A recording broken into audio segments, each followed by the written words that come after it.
අපි මේ වීඩියෝ එකේ කතා කරන්න යන්නේ ඔයාලට අපි මේ දීලා තියෙන දෙවැනි පැක් එකේ දෙවැනි පාඩම තමයි කතා කරන්න යන්නේ. අපි මේ දෙවැනි පාඩමේදී බැටරි ශ්‍රේණිගත කිරීම සහ සමාන්තරගත කිරීම තමයි කරන්න යන්නේ. අපි කලින් වීඩියෝ එකේදී ඔයාලට දාලා තියෙනවා බල්බ් ශ්‍රේණිගත කිරීම සහ සමාන්තරගත කිරීම.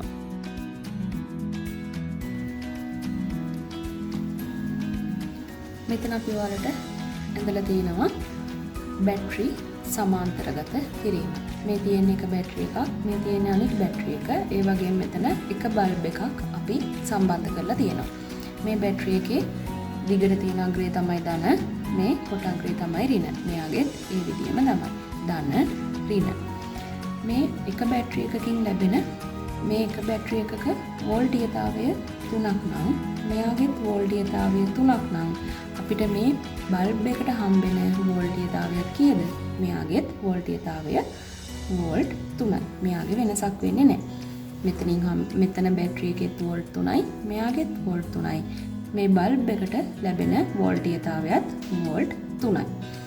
එතකොට මේ එක බැටරි එකක් මෙයා නැතුව අපි එක බැටරි එකක් සම්බන්ධ කරොත් බල්බ් එකත් එක්ක මේ දෙන්න විතරක් සම්බන්ධ කරත් මේ බල්බ් එකේ දීප්තිමත්භාවය සමානයි මේ බැටරි දෙකක් සම්බන්ධ කරලා ලැබෙන දීප්තිමත්භාවයට.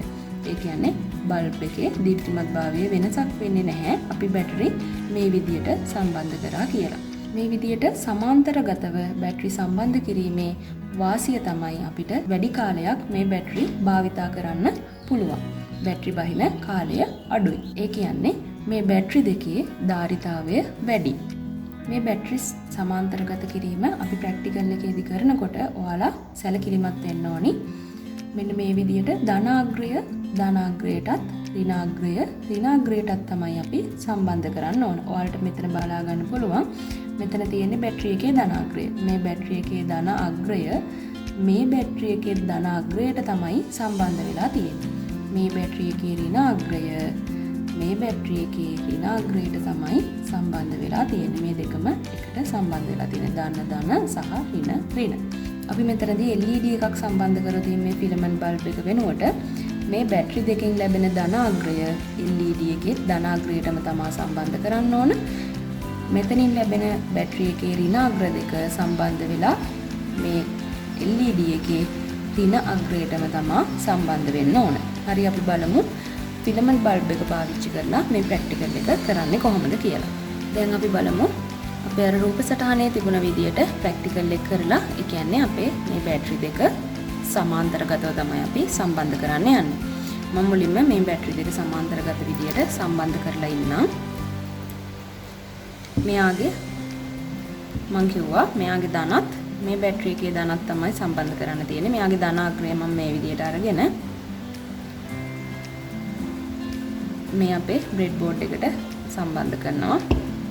මෙයාගේ ඍණාග්‍රය බ්‍රෙඩ් බෝඩ් එකට මේ විදියට දෙනවා. අනිත් බැටරි එකත් අරගෙන ඒ බැටරි එකේ ධනාග්‍රය මෙයාගේ මේ ධනාග්‍රයට මේ විදියට සම්බන්ධ කරනවා.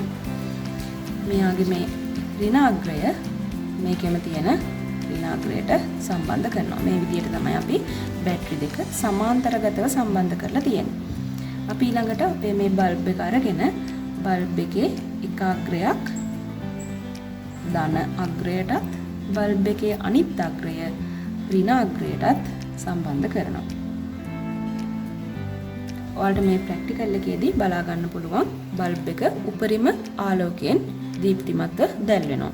ඒ කියන්නේ මෙතනින් හම්බෙන වෝල්ටීයතාවය මේ බැටරි එකේ වෝල්ටීයතාවය වෝල්ට් 3ක්, මේ බැටරි එකේ වෝල්ටීයතාවය වෝල්ට් 3ක්. එතකොට මේ බල්බ් එකට වෝල්ටීයතාවය 3ක් විදියටම තමයි ලැබිලා තියෙන්නේ. ඒ කියන්නේ මෙයා උපරිම ආලෝකයෙන් දීප්තිමත්ව දැල්වෙනවා. අපි මේ විදියට තියෙන සමාන්තරගත බැටරි දෙකෙන් එක බැටරි එකක් ගලවලා බලමු මේ බල්බ් එකේ වෙනසක් වෙනවද කියලා.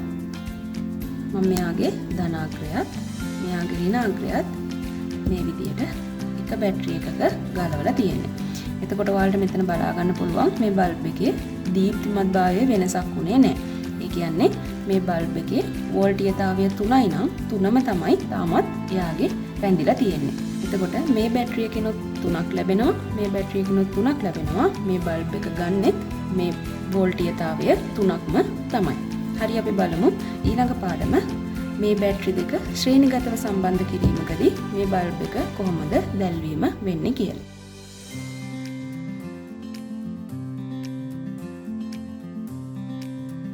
අපි දැන් බලමු බැටරි ශ්‍රේණිගත කිරීම කොහොමද මේ සටහනේ ඇඳලා තියෙන්නේ කියලා. ඔයාලට මෙතන පේනවා බැටරි දෙකක් තියෙනවා. මේ තියෙන එක බැටරි එකක්, මේ තියෙන අනිත් බැටරි එක. මෙතන බල්බ් එකක් සම්බන්ධ කරලා තියෙනවා. මේ බැටරි දෙකේ මේ තියෙන බැටරි එකේ මේ තියෙන ඍණාග්‍රය, මේ බැටරි එකේ මේ තියෙන්නේ ධනාග්‍රය. එතකොට අපි මේ සම්බන්ධ කිරීම කරලා තියෙන්නේ එක බැටරි එක ඍණාග්‍රය අනිත් බැටරි එකේ ධනාග්‍රයට. මේ බැටරි එකේ ධනාග්‍රය තමයි මෙතනින් අපි බල්බ් එකට සම්බන්ධ කරලා තියෙන්නේ. අපි මේකට LED එකක් පාවිච්චි කරොත් කොහොමද තියෙන්නේ කියලා බලමු. මේ තියෙන LED එකක්, LED එකේ දිගාග්‍රය තමයි ධනාග්‍රය, කොටාග්‍රය තමයි ඍණාග්‍රය. බැටරි එකේ ධනාග්‍රය LED එකේ ධනාග්‍රයට, මේ දෙවෙනි බැටරි එකේ ඍණාග්‍රය LED එකේ ඍණාග්‍රයටත් තමයි LED එකක් එක්ක සම්බන්ධ කරද්දී අපි සම්බන්ධ කරන්නේ. මෙතන තියෙන එක බැටරි එකක අපි ඔයාලට කිව්වා ඍණාග්‍රය ධනාග්‍රයටත්, මෙතන ධනාග්‍රය බල්බ් එකේ ධනාග්‍රයටත් තමයි සම්බන්ධ වෙන්නේ. මේ එක බැටරි එකක් වෝල්ට් 3ක් නම්, මේ බැටරි එකත් වෝල්ට් 3ක් නම් මෙතනින් එන වෝල්ටේජ් එක මේ බල්බ් එකට හම්බෙන්නේ වෝල්ට් 6ක් විදියට. එතකොට මේ බල්බ් එකේ වෝල්ටේජ් එක කීයද? 6යි වෝල්ට් තමයි මේ බල්බ් එකට හම්බෙන්නේ. මේ විදියට බැටරි ශ්‍රේණිගතව සම්බන්ධ කිරීමකදී මේ බල්බ් එකට ලැබෙනවා වෝල්ට් 6ක වෝල්ටේජ් එකක්. වෝල්ටීයතාවයක් ලැබෙනවා වෝල්ට් 6ක. නමුත් අපි මේ ප්‍රැක්ටිකල් එකේදී භාවිතා කරන මෙන්න මේ ෆිලමන්ට් බල්බ් එකට තියෙන්නේ වෝල්ට් 3ක වෝල්ටීයතාවයක්. ඒ නිසා මෙතනදී ලැබෙන වෝල්ටීයතාවය